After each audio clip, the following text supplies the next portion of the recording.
বিয়ের দিনটা এমনই, কয়েক ঘন্টার আয়োজন, অথচ স্মৃতি থাকে সারা জীবন।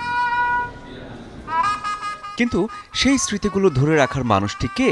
ফটোগ্রাফার, যিনি নিজের খাওয়ার কথা ভুলে গিয়ে ধরে রাখেন অন্যের জীবনের সবচেয়ে গুরুত্বপূর্ণ মুহূর্তগুলো। আর এবার সেই মুহূর্তের গল্পই উঠে এসেছে প্রতিযোগিতার মঞ্চে। দেশের ৩০টিরও বেশি জেলা থেকে এসেছে ৩১শোরও বেশি ছবি, অংশ নিয়েছেন ৩০০রও বেশি আলোকচিত্রী। এখানে শুধু ছবির সাথে দেখা যাচ্ছে বাংলাদেশের মানুষের বিয়ের বদলে যাওয়া গল্প।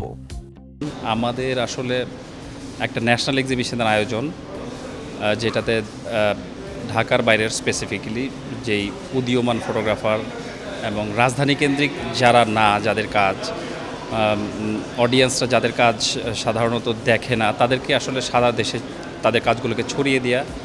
কোনো ফ্রেমে বাবার চোখের জল, কোনোটায় মায়ের হাসি, কোথাও আবার বন্ধুদের উচ্ছ্বাস, আবার কোথাও বিদায়ের মুহূর্তে হঠাৎ থমকে যাওয়া একটি পরিবার।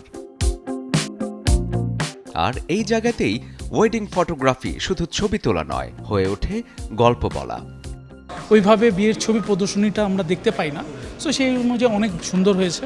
আজকের ইভেন্টটা তো অনেক সুন্দর করে অর্গানাইজড করেছে, আমার আসতে পেরে খুবই ভালো লাগছে। 2 দিন জুড়ে থাকছে কর্মশালা, প্যানেল আলোচনা, ইন্ডাস্ট্রি টক ও নেটওয়ার্কিং। দেশের বিভিন্ন প্রান্ত থেকে ফটোগ্রাফাররা অংশ নিয়েছেন এই কর্মশালায়।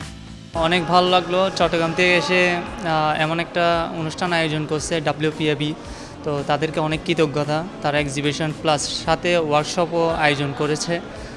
আমি বলতে গেলে আমি ওয়ার্কশপে আয়োজনে এন্ট্রি করার জন্য আসছি।